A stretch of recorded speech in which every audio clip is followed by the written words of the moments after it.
being a small YouTuber can be challenging at times. So I wanted to share with you guys my go-to camera techniques that helps me get my B-roll footage that I think makes my channel unique and stand out a bit. Let's dive in.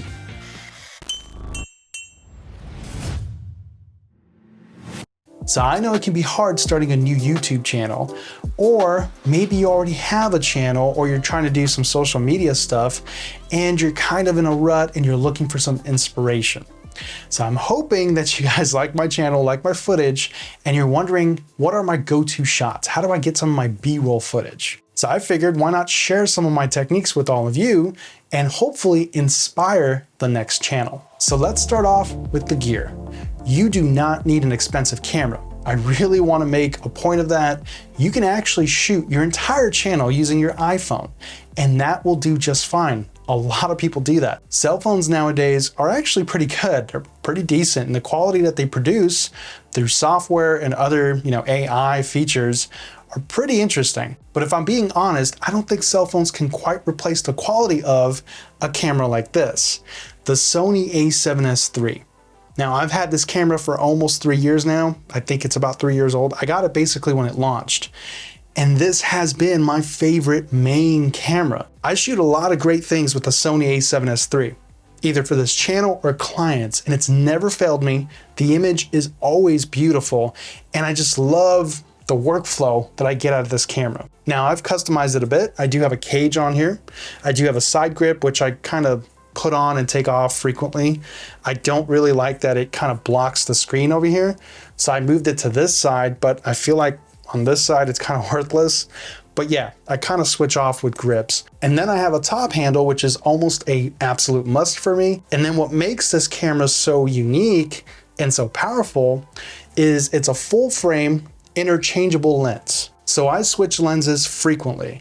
Right now I have the Sigma 24-70 2.8 on here, and that's probably my favorite lens. It's my go-to lens, but I also add in my 35 1.8, my 20 1.8, and I also have the 24-105 f4, which I think is the perfect run and gun lens. As far as mics are concerned, right now this mic kind of lives on the cage because it's so compact, but I frequently switch out mics. I use the Deity, I use the Sony shotgun mic, but I have the Sennheiser MKE200 right now. I don't think they're gonna do a Sony a7S IV.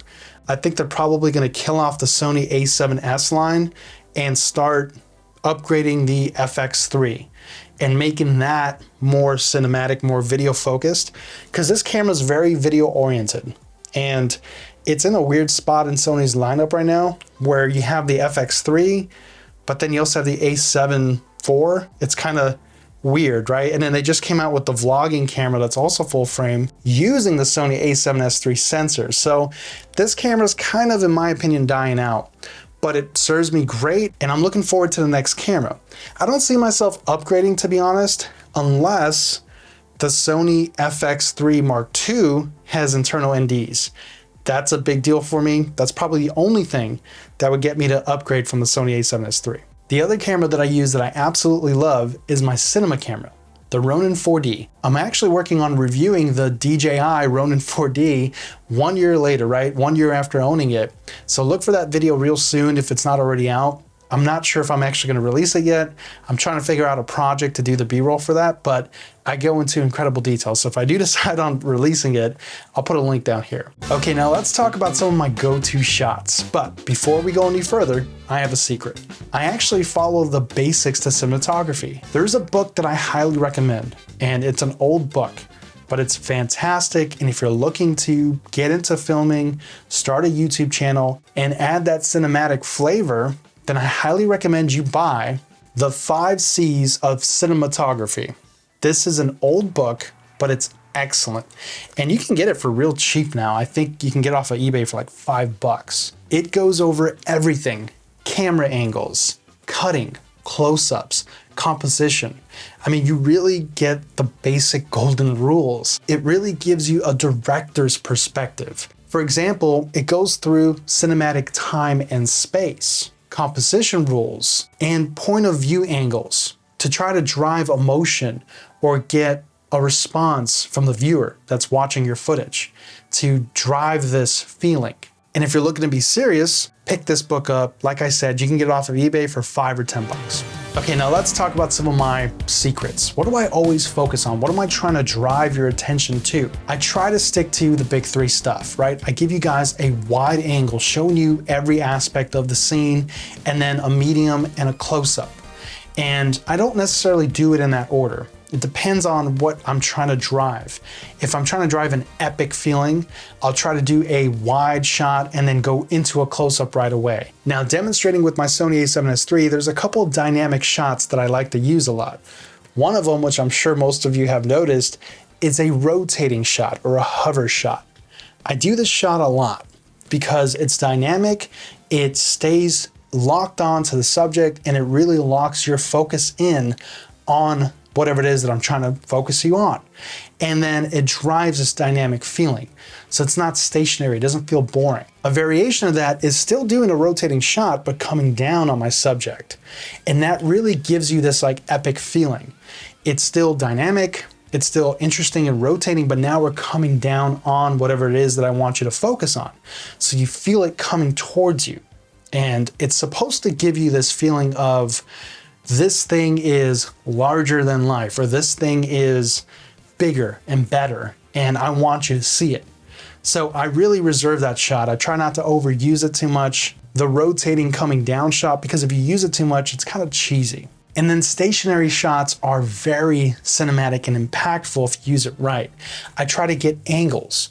Now, don't just set up your subject and just get a straight angle. Try to slant upwards or downwards your angle and give this perspective. Maybe a left angle, a right angle, a center angle, or even over the top angle. All those angles are important. Now, when you're cutting or you're editing your footage, you want to try to avoid making your viewers nauseous. So for example, if I'm sweeping a footage from left to right, I don't want to cut to another footage from right to left. It's going to give the viewers this really dizzy feeling where they feel like, it doesn't make sense. I want to go from left to right and then do another left to right, or maybe go from left to right and in a stationary shot to reset the viewer's attention, and then do an overhead shot. So avoid counter directions because it just confuses the viewer. But if I had one advice for most of you guys out there, invest in audio and lighting right away, and you're gonna start off leaps and bounds ahead of everybody else. So what about sliders or rollers or gimbals? Do I use any of that? No, I don't. The only gimbal that I use is on my DJI Ronin 4D, and I absolutely love it. That's a great system, but that's a storytelling camera. And if I really need a stable image, I use the active stabilization that's on the Sony a7S III. It does crop in a bit, but it does a fantastic job of stabilizing. And then in post, I further stabilize it there. So that usually gives me the footage that I'm looking for. A lot of the movements, like I said, is me getting physical, grabbing the camera and moving around, rotating. A big mistake that beginners make is they don't move their body. They don't move the camera. They just move the lens. And that's not gonna buy you much. You have to move your body. Get down, get a different angle, rotate the camera, give a different perspective, show some dynamics. That's probably the most important thing. Gimbals are wonderful. And if you like gimbals, by all means, go with the gimbal. They make things very interesting, very fun, and they give you a really smooth image.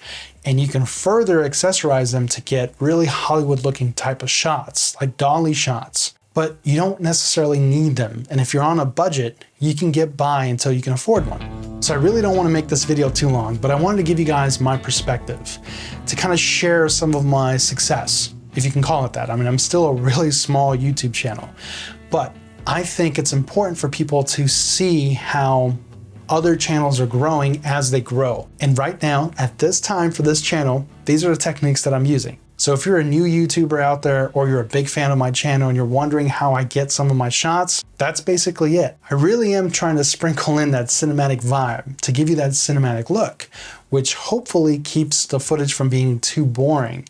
And I hope it's a little bit more exciting and sets my channel apart. But that's basically it for me, guys. I hope you found this video informative, and I will see you on the next one.